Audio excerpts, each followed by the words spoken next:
Complete History of X-Men, Earth 616, Part 3.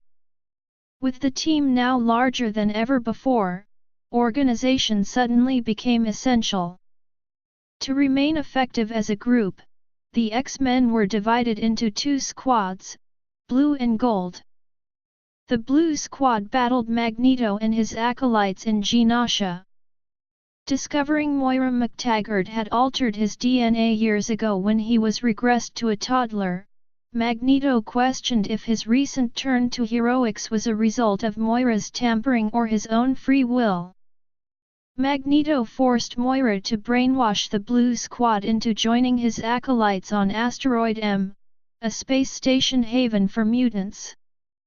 To make matters worse, the American and Russian governments decided to use a plasma cannon on the space station to end the threat of Magneto once and for all. Worried about their friends, the Gold Squad sneaked on board and rescued their teammates, while a traitorous Fabian Cortez abandoned Asteroid M and planned to make Magneto a martyr so mutants around the world would join him. Xavier tried to talk the acolytes into escaping the doomed base with the X-Men, but Magneto and his followers instead stayed to die. The Gold Squad began their tenure attending a party at the Hellfire Club thrown by Emma Frost. The White Queen explained she and other members of the club were targets of assassination, and sought the help of her former enemies. Before long, Trevor Fitzroy arrived and began to attack Frost and her Hellions. In Australia, Donald Pierce was attacked by Fitzroy's Sentinels.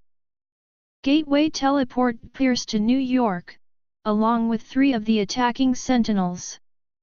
The Sentinels seemingly killed Frost, Pierce, and Jean Grey.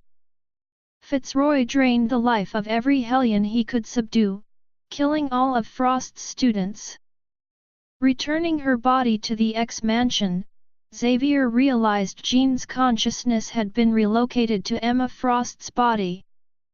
Jean woke up while in the custody of Fitzroy and Shinobi Shaw, who were revealed to be members of the Upstarts. The Upstarts competed in a contest of murder run by the game's master. Their first targets were former and current Hellfire Club members, and Fitzroy believed he had won and was entitled to run the Upstarts. Jean surprised the two by using telekinesis, a power Emma Frost lacked, and escaped with the X-Men. Fitzroy used the Hellion's life essence to open a portal to the future and brought some allies. Bishop, a mutant born in the 21st century, arrived instead. Fitzroy escaped, and Bishop joined the present-day X-Men. Xavier realized the White Queen's psyche also remained alive, and returned it to her own comatose body. Battles with Omega Red, a member of the Soviet Super Soldier program, and Hazard followed. Executioner's Song. The two teams were brought together when Professor X was shot while giving a speech during a Lila Cheney peace concert. Streif, disguised as Cable, shot Xavier and infected him with a techno-organic virus. Simultaneously, Cyclops and Jean Grey were abducted by the Horsemen of Apocalypse in Westchester. They were delivered to Mr. Sinister, who was disguised as Apocalypse unbeknownst to the Horsemen. Sinister handed the Summers couple over to Streif in exchange for a mysterious container. The Gold team searched for Scott and Jean while the Blue team joined X-Factor in hunting down X-Force for information on Cable's whereabouts. Cable convinced Wolverine and Bishop it was Streif who shot Xavier and not himself, revealing both were from the future and had long been enemies. Apocalypse woke up from rejuvenation to find he had been impersonated, and was defeated by Streif. With Beast and Dr. MacTaggert unable to save Xavier, they were forced to work with Apocalypse. Apocalypse sped up the cycle of the techno-organic virus, forcing the pathogen to burn itself out before it can kill the professor. Wolverine received a subconscious telepathic message from Jean, hinting that she was being held captive on the moon. The X-Men found Streif's moon base and launched an attack. Scott and Jean were rescued, though Cable disappeared with Streif into the time stream. Meanwhile, Sinister opened his container to find nothing inside. It was soon discovered that Essex had opened a Pandora's box with Streif's final revenge on the Summers clan, the mutant-infecting legacy virus. Following the assassination attempt, the X-Men seemingly dealt with one crisis after the next without a break. Magneto resurfaced very much alive and with a new lead acolyte, Exodus, the self-proclaimed voice of Magneto. Magneto prepared an all-out war on humanity upon learning the Magneto Protocols, a plan to alter the Earth's electromagnetic field to inhibit his powers, had been activated. Devastated by his sister's death by the legacy virus, Colossus lost faith in Xavier's dream and decided to join Magneto and try his. The rest of the X-Men stood by their mentor and attacked Magneto on his new space base Avalon when he began sending massive EMP waves around the globe. Jean and Xavier attacked him telepathically, while Wolverine defended Quicksilver to save him from his own father. Wounded and furious, Magneto ripped the adamantium laced onto Logan's skeleton out of his body and left him near death. Unable to deal with his old friend's violence any longer, Xavier shut down Magneto's mind, leaving him a vegetable. Colossus stayed with his leader, vowing to care for him until he healed. As Wolverine left the team following his injury, Sabretooth came to stay at the mansion for rehabilitation. A short time later, Scott and Jean finally married. They spent their honeymoon raising a young Nathan Summers in the far future. Not long after, the X-Men faced with the Phalanx. The Phalanx, a techno-organic race bent on ruling the world, took over the X-Mansion and assumed the form of various X-Men. Banshee managed to escape along with the captive Sabretooth, a recovering Emma Frost, and the youngest X-Man Jubilee. Banshee learned the Phalanx were after the next generation of mutants, hoping to experiment and eventually absorb the young mutants into their collective.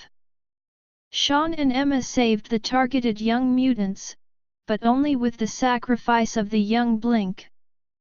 The surviving teenage mutants became Generation X and were taught how to use their mutant powers by Banshee and Frost at the Massachusetts Academy.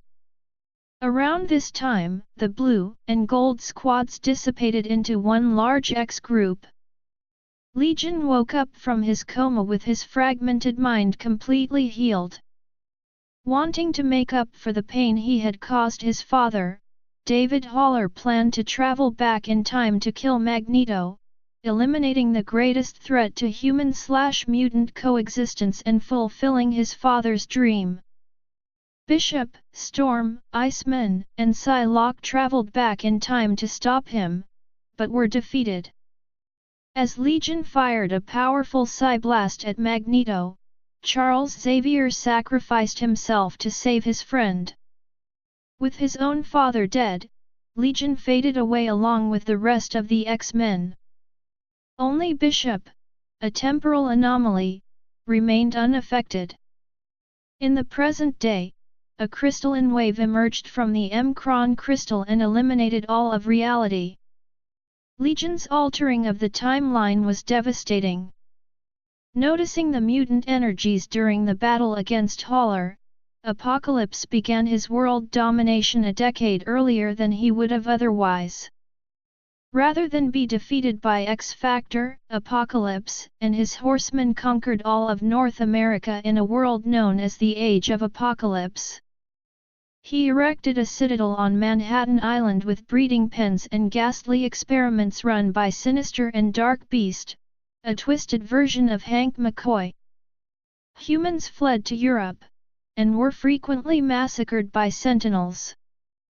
In this reality, the X-Men were created by Magneto and acted as freedom fighters. Although they suffered many casualties, the X-Men were able to send Bishop back in time to stop Legion and restore reality to normal.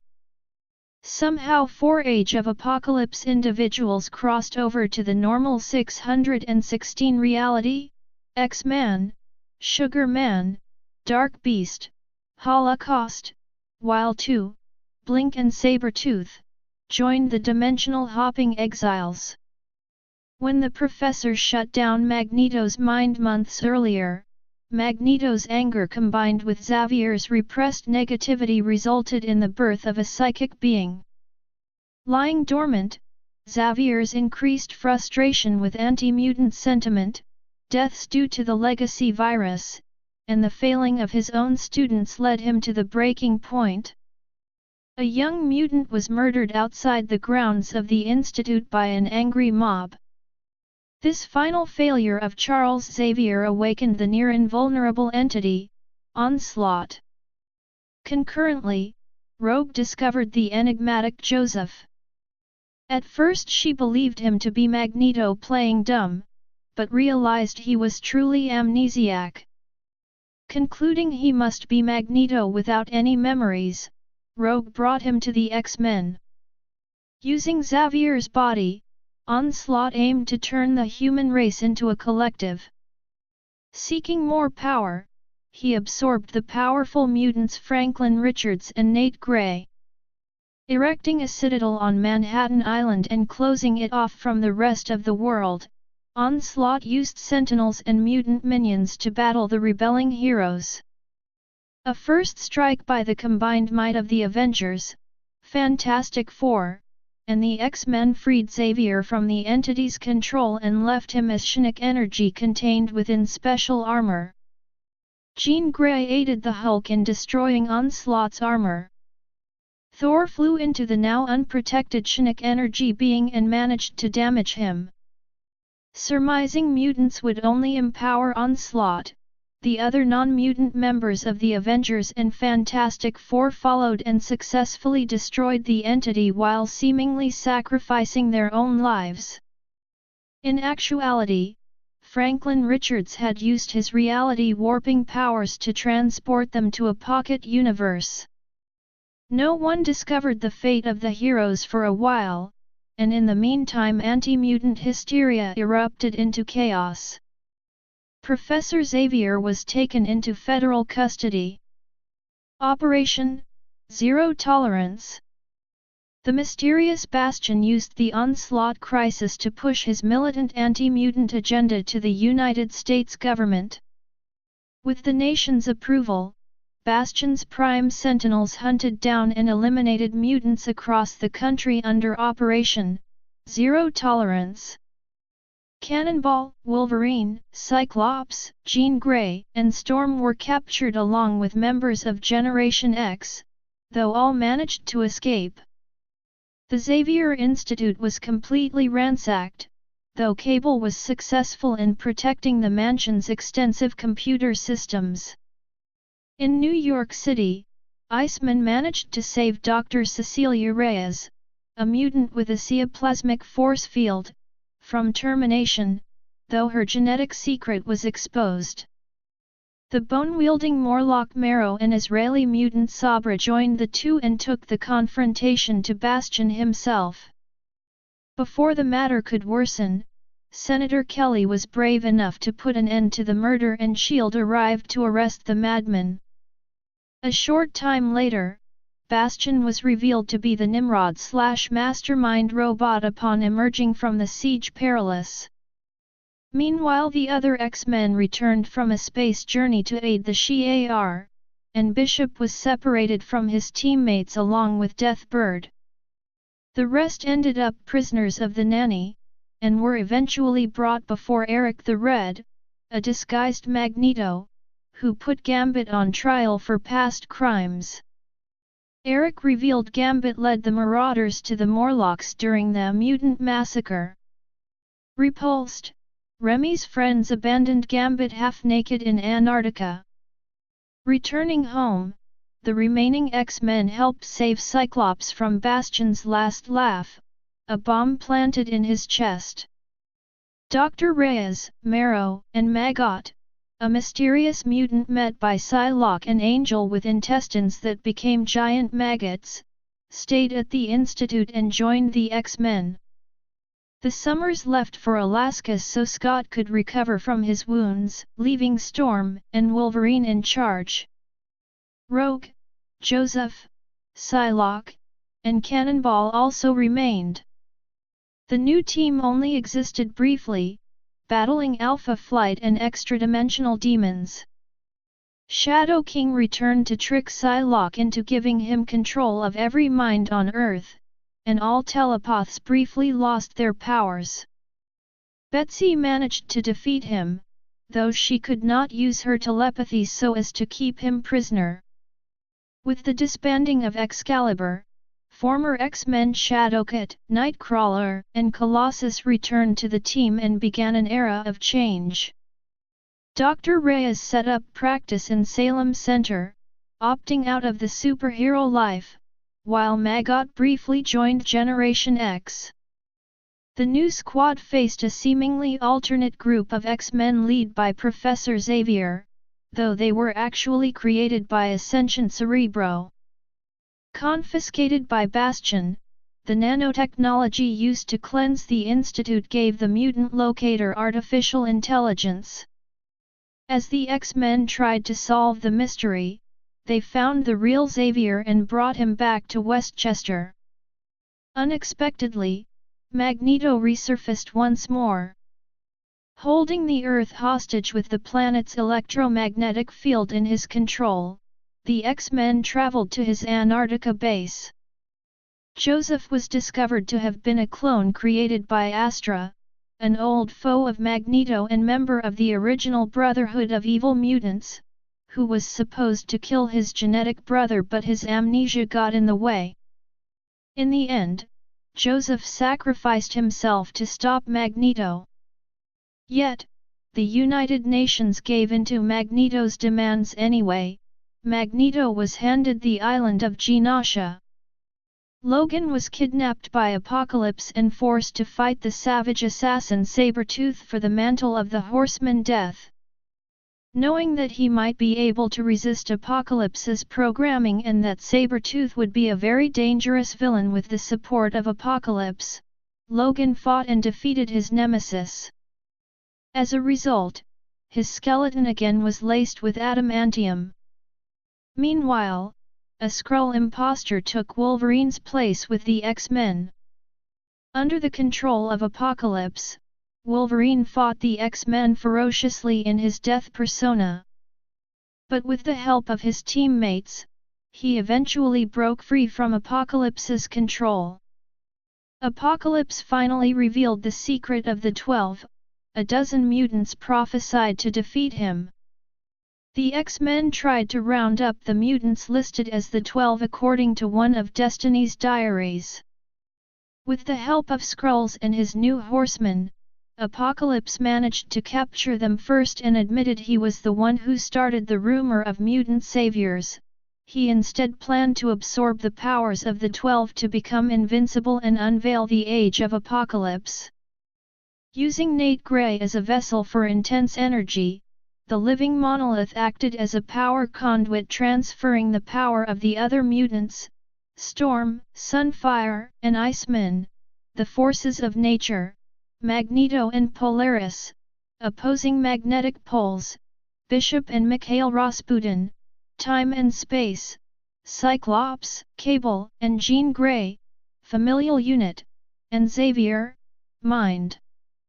Apocalypse did not factor in Magneto's weakened powers, which broke the machine used for the power transfer and freed the 12. Nate Grey was still in danger of being possessed by Apocalypse, so Cyclops decided to free Nate and take his place. With no sign of their former friend, the X-Men destroyed Apocalypse and Scott was presumed dead. Cable joined the X-Men following his father's apparent death.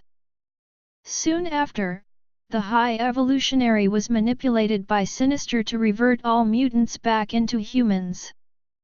The X-Men temporarily enjoyed normal life, but their powers returned shortly. 6 months passed, and the Neo emerged. Claiming to be the next stage in evolution after Homo sapiens superior, they were also affected by the High Evolutionary's actions and suffered casualties. The Neo battled the X-Men several times. The Neo eventually yielded to Magneto, who was preparing to wage war on humanity. Mystique again attempted an assassination along with her Brotherhood, but made her actions much more obvious. The Brotherhood's attack on Senator Kelly was prevented by a dying Pyro, who begged the Senator to stop the circle of violence.